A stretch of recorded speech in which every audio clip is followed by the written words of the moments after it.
Hi, good day. I'm Nomar Yumi Trillo from Bulacan, Lipa City. I'm 18 years old.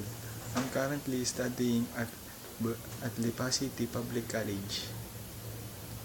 I had my OJT experience at Chris Ann Computer Shop with the position of PC operator. And for my second attending of my training, I attended it at Belamar Computer Shop with the position of computer servicing and hardware maintenance.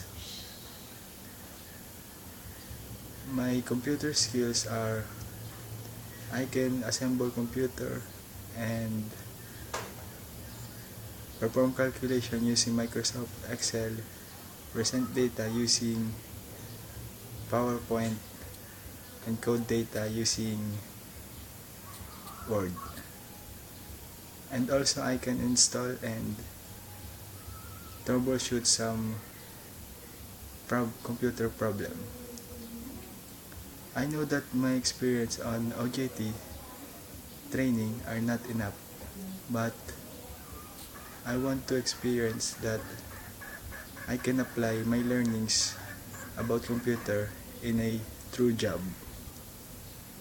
And one of the reasons why I apply here because I know that I can do the position that your company is hiring.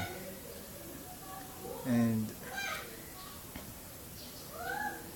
I will do my best in this company. And for my other information, you may see it on my resume. That's all.